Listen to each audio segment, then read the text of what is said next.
সোহেল, তোরা রিয়াজকে দেখেছিস? দেখবো না কেন? ও তো সবসময় রুমির সাথে গল্প করে। দেখা কোথায় বসে মনে হয় গল্প করছে। রুমির সাথে মানে? কেন তুই জানিস না নাকি রুমির সাথে ওর বিশাল প্রেম? ঠিক আছে, তোরা গল্প কর, আমি আসছি।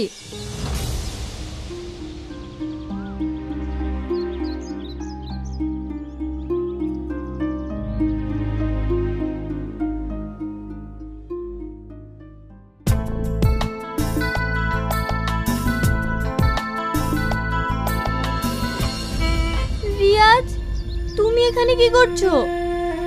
তার কৈফিয়ত কি তোকে দিতে হবে নাকি? হ্যাঁ, দিতে হবে। তার কারণ? এই তোমরা চুপ করবে?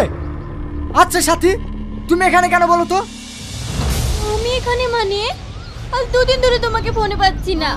কলেজেও তুমি আমার সাথে কোথাও দেখা করছো না। কি হয়েছে তোমার? তোমাকে আমার কোনো প্রয়োজন নেই, তাই আমি তোমাকে ফোন করিনি। প্রয়োজন নেই? সব প্রয়োজন মিটে গেছে। হ্যাঁ, তুমি কখনো কোনোদিন আমার সাথে দেখা করার চেষ্টা করবে না, আর আমাকে ফোনও করবে না। রিয়াজ, তুমি কি বলছো? তুমি না আমাকে ভালোবাসতে? হ্যাঁ বাসতাম, এখন আর বাসি না। এখন আমি ভালোবাসি রুমিকে। তুমি একটা কথা মনে রেখো, এত বড় অন্যায় আল্লাহ তোমাকে কোনোদিনও ক্ষমা করবে না। সাথী, তুমি এখান থেকে যাবে? হ্যাঁ, যাবো, কিন্তু তুমি আমার সাথে মানুষের মতো ব্যবহার করলে না, ব্যবহার করলে একটা কুত্তার মতো। তাই আমি বলে যাচ্ছি, তোমার যদি কোনোদিন বিয়ে হয়, একটা কুত্তার সাথে যেন হয়। শকুনের সাপে কোনোদিন গরু মরে, তাহলে আর দেশে কোনো গরু থাকতো না। মেয়েটা কে গো? ছাড়ো তো ওর কথা, ও একটা বাজে মেয়ে। চলো।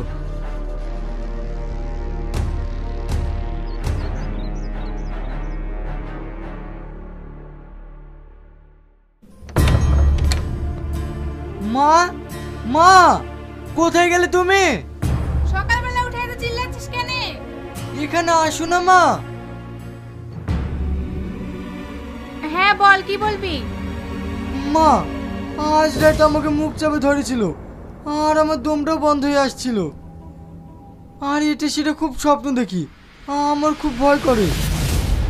ঝুলতলা একটা সাধু বসে, তুই ওর কাছ থেকে ওষুধ নিয়ে আয় গা। আশা করি সব ঠিক হয়ে যাবে। আমাদের এখানকার কত মেয়ের ওরকম হয়েছে, সবাই ঠিক হয়ে গেছে। তুই যা, তুইও ঠিক হয়ে যাবি। মা, তাহলে আমি আজকেই যাই, না হলে রাতে ঘুমাইতে পারবো না। আচ্ছা ঠিক আছে, যা।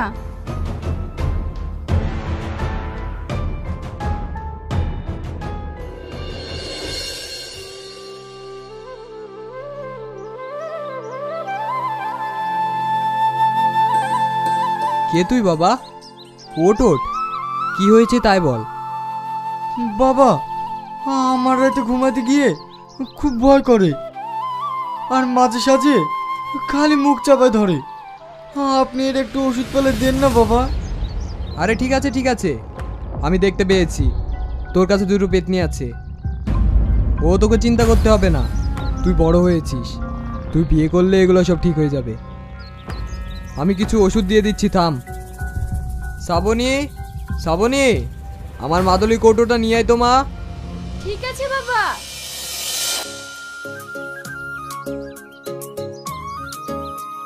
এই নাও বাবা। ঠিক আছে মা, তুই যা।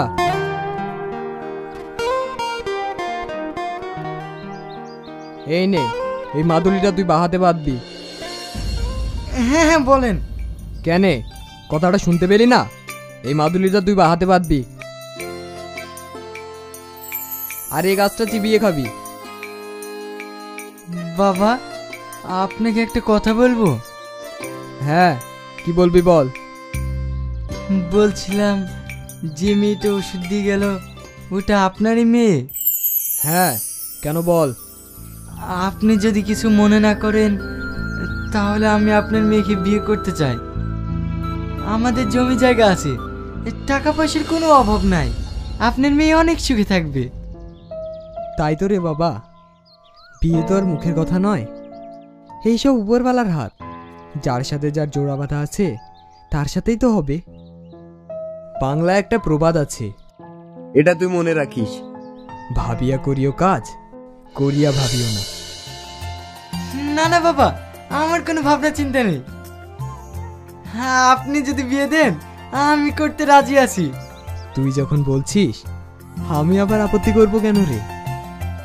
তাহলে বাবা, আপনি যদি কিছু মনে না করেন, আমি এক্ষুনি ওকে বিয়ে করতে চাই। আমার কোনো আপত্তি নেই। আমি এই আছি, এই নেই। শ্রাবণী, এদিকে আয় তো মা।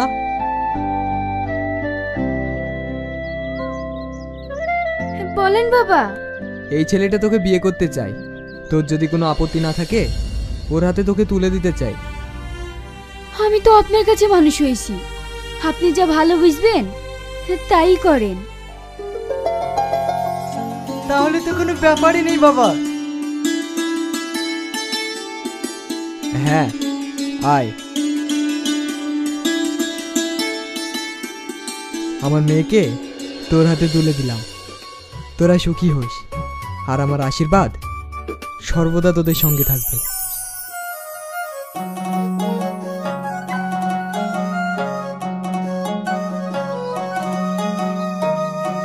অসভ্য দেশ থেকে সভ্য দেশে এলাম, নিজে বিয়ে না করে মেয়ের বিয়ে দিলাম।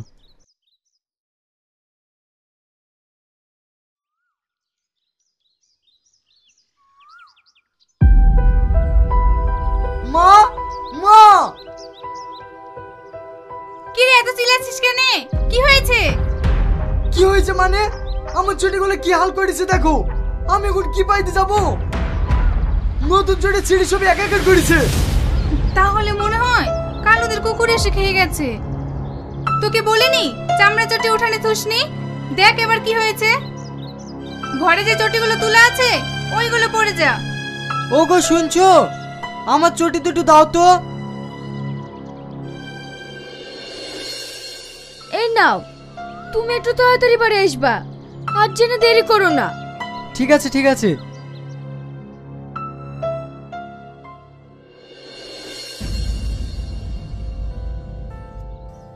কিরে রিয়াজ, তুই তো ডুমলের ফুল হয়ে গেছি। বিয়ে করার পর থেকে তোকে তো আর দেখাই যায় না। আয় আয়, চা খেয়ে যা। তোদের কথা।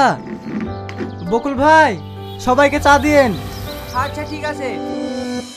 সত্যি রিয়াজ, তুই কপাল গুনে একটা বউ পেয়েছি, দারুণ দেখতে। সে ঠিক আছে, বিয়ে করলি, খাওয়ালিনি বন্ধুদেরকে। বিয়েটা তো সেইভাবে আমার হয়নি, তোদেরকে নিয়ে একটা পার্টি করে দেবো। ঠিক আছে, দেখাই যাবে কি করবি।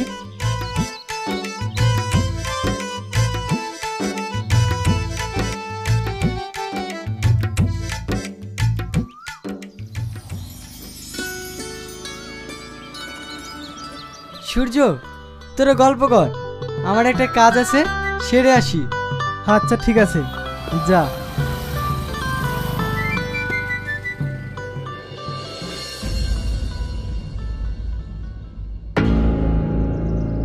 আজও প্রতিদিনই একই জিনিস তো ভালো লাগছে না। আর আমার মন বলছে কুত্তাই খাচ্ছে না, এর পেছনে একটা রহস্য আছে।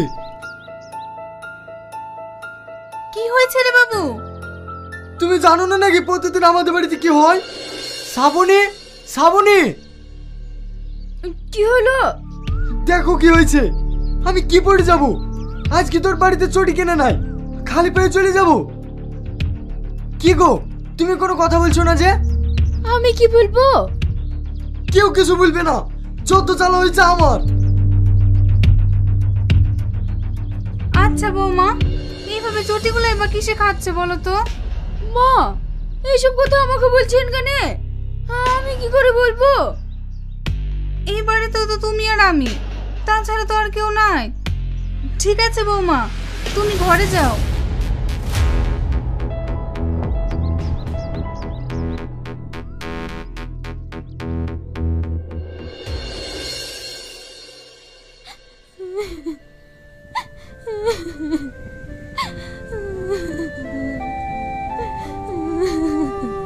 কিরে মা, তুই কাঁদছিস কেন? মা, রিয়াজকে আমি ভীষণ ভালোবাসি, ওকে আমি ভুলতে পারছি না। সে তো আমিও জানি রে মা, কিন্তু ভুলতে তো তোকে হবেই। ও যদি তোর সাথে বেইমানি করে তুই কি করবি বল? তোর কোনো চিন্তা করিস নি, ওর থেকে ভালো ছেলের সাথে তোর বিয়ে দিব। দেখিস তুইও খুব সুখী হবি রে মা। না মা, আমি যদি রিয়াজকে না পাই তাহলে আর কোনোদিনও বিয়ে করব না। ঠিক আছে, তুই আর মন খারাপ করিস নি, আয় দুটি খেয়ে নিবি।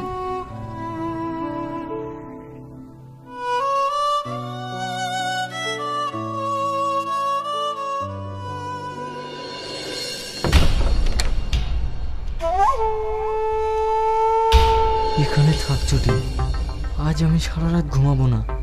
চটি যে কিসে খায় তাও আমি দেখছি।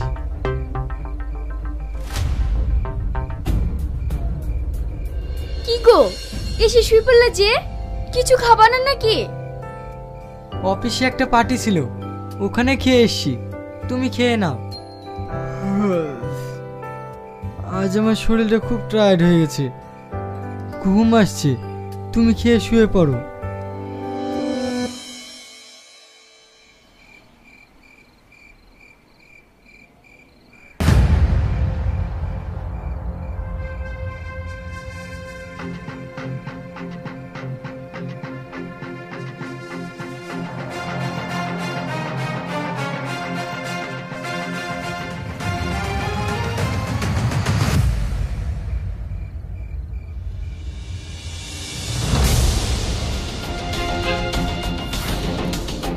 শ্রাবণী, কি তুমি কি করছো? তুমি কি করছো? তুমি মানুষ নাকি? স্বভাবে করে কর্ম, কি দোষ আমার? কথার মানে? এসব কথা মানে আমাকে জিজ্ঞেস করবা না, যা জিজ্ঞেস করার আমার বাবাকে করবা। হ্যাঁ তাই করবো, তুমি এক্ষুনি চলো। তুই এখন খেঁচামেচা করিস নি, সকাল হোক তারপরে যাস।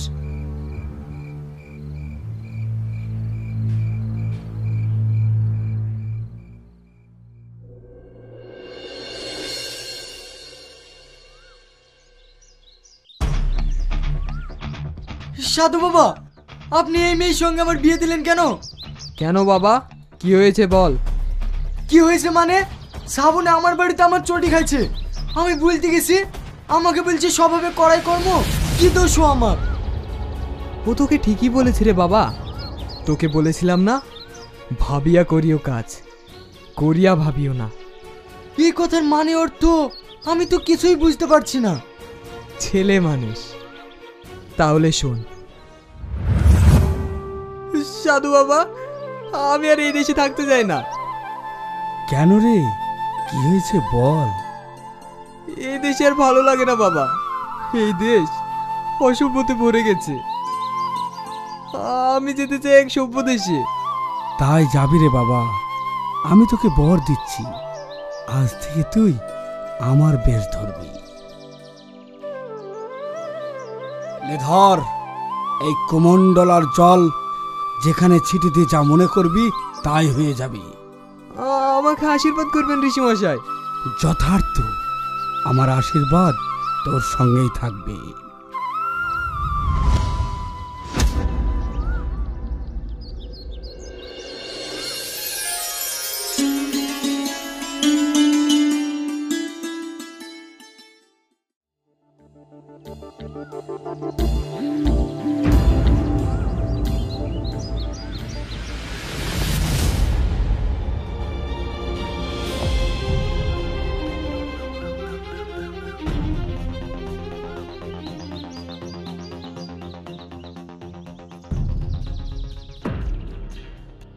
বাবা, হ্যাঁ, আজ থেকে আমিই তোর বাবা।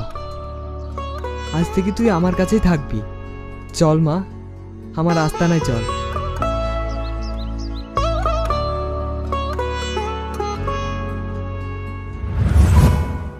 তারপরে এই মেয়েটা যখন আমাকে বাবা বলে ডাকে, এই মেয়েটার মুখের দিকে তাকিয়ে আমার খুব মায়া হয়।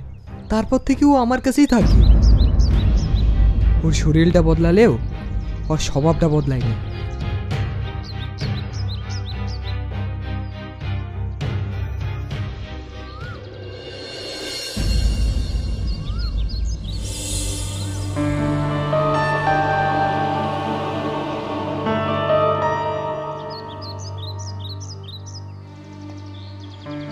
তাই তো শ্রাবণী বলেছে স্বভাবে করাই কর্ম। কি দোষু আমার? আমি তোকে বলেছিলাম যে কোনো কাজ করতে গেলে ভেবে করবি। তুই কিন্তু বলেছিলি আমার ভাবা হয়ে গেছে। সাধু বাবা, আমার অন্যায় হয়ে গেছে, আপনি আমাকে ক্ষমা করে দিয়েন। ভুল করেছি সাধু বাবা, আমি ভুল করেছি। আসল ভালোবাসা আমি চিনতে পারিনি। যে কর্ম আমি করেছি তার ফল আমি পেয়েছি।